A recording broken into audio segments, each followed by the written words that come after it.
Hello and welcome back to the Long Island Railroad Montauk branch.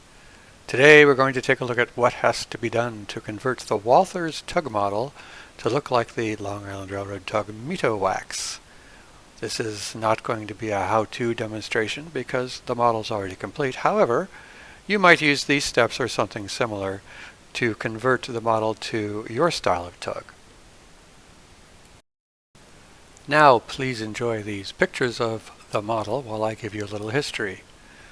The Meitowax was built in 1926 by Jacobson and Peterson of Brooklyn, New York. Although the same website from which I got this information and others shows her as being built by the Staten Island Shipbuilding Company, so take your pick. She was the first diesel-powered tug bought by the Long Island Railroad.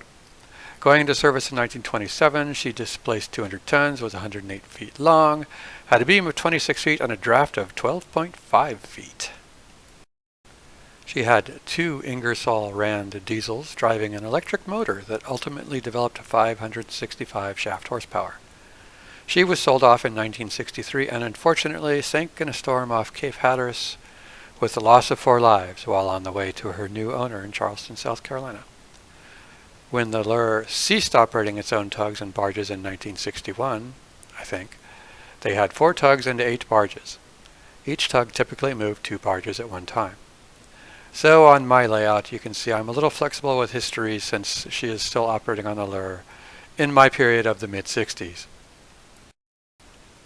And some fun facts about the Meitowax. In 1927, while undergoing tests, fuel costs were $45 a day, much less than the $156 needed for an equivalent steam tug. And secondly, Meitowax is a transliteration of an Indian word meaning place of shells, and is thought to be the earliest name for Long Island. This picture shows the actual Meitowax on the left and the Walthers Tug model on the right. Note that the picture of the Meitowax has been reversed to make visual comparison easier. The Walthers model most closely resembles a pattern of tug used by the Lehigh Valley Railroad. These tugs were also built by Jacobson and Peterson. And the major differences between the model and the Meitowax are as follows. The Meitowax pilothouse is smaller. The stack is taller and cylindrical. The deckhouse aft has a raised overhead, apparently for ventilation. There are no ladder wells on the deckhouse sides. There is a ladder at the front of the deckhouse. There's a ladder from the deckhouse to the rear of the pilothouse. The stern mast lacks a spar and crossbeam, and there's a foremast just ahead of the stack, which is kind of hard to see in this picture, but it's there. Some of the differences, like the different door and porthole arrangements, were left unchanged. So now let's talk about each difference in a little more detail. The real pilothouse is shorter in the fore and aft direction. There are only 3 windows on the side and a single porthole on the lower deck.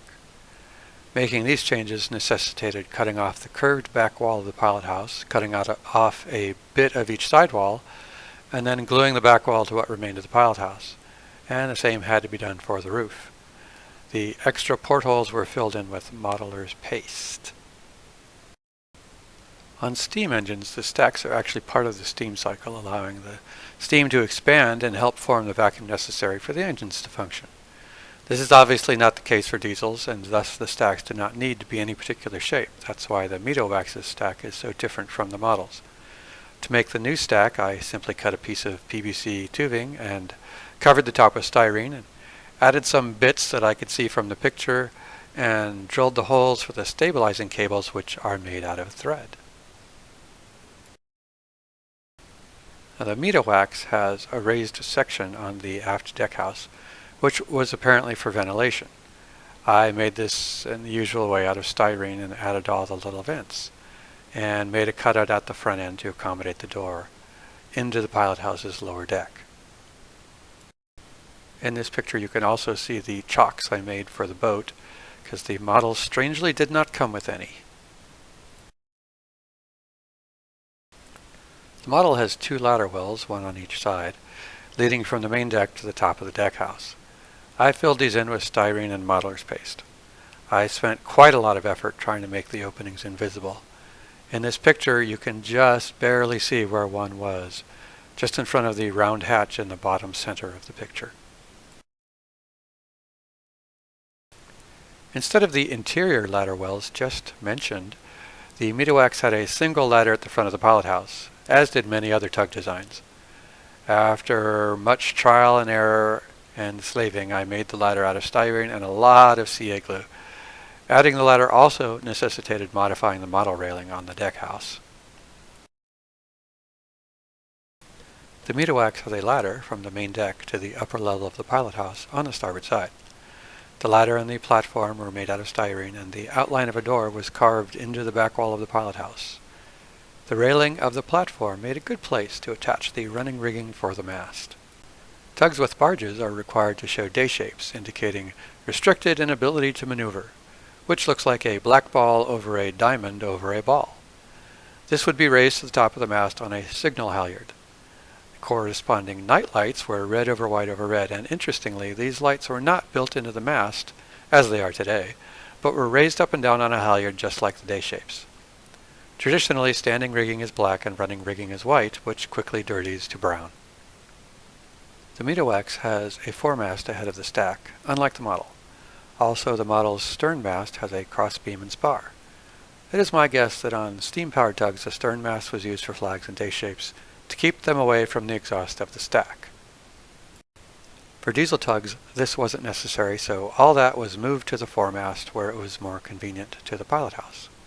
I made a new foremast out of styrene and added the rigging shown. The signal flags are L and I, of course. Curiously, the Meitowax is not flying the American flag, which it is certainly entitled to. Pictures of other tugs clearly show the flag, so it is unknown why the Meitowax does not. Some other things that I changed included adding the chocks for the boat, as already mentioned, placing the toolbox on the top of the deckhouse as per the picture, moving the life rings to their appropriate spots on the railings, and adding the LI on the stack and the name on the pilothouse, which I did using self-sticking envelope labels. Finally, I added the tires along the side. To do this, I drilled holes in the gunnels and tied them on with short bits of string. Then I glued the tires in place so they wouldn't flop around. While I didn't have to do it, I added port, starboard, masthead, and stern navigational lights. Wiring these in was quite a chore, as I had to plan the entire construction of the model around running the wires through the pilothouse, deckhouse, and hull. And that's pretty much all I did, or at least it's all I remembered that I did, to modify the Walthers kit. This is the most difficult kit bash I've ever done, and admittedly I haven't done many, but wow, this was hard. It probably took a month or more for me to complete. But I do like the way it came out, and I am proud to give it a prominent place on the layout. And to finish up, I just want to mention that much of the information presented here is from an article written by Mike Boland entitled Modeling LIRR Tugboats, which appeared in the February 2000 issue of The Semaphore. This article appears on the Trains Are Fun website. The photo of the Meitowax can be found in several places on the internet and does not appear to be copyright protected. So that's it. Thanks for watching, and I'll see you on the next one.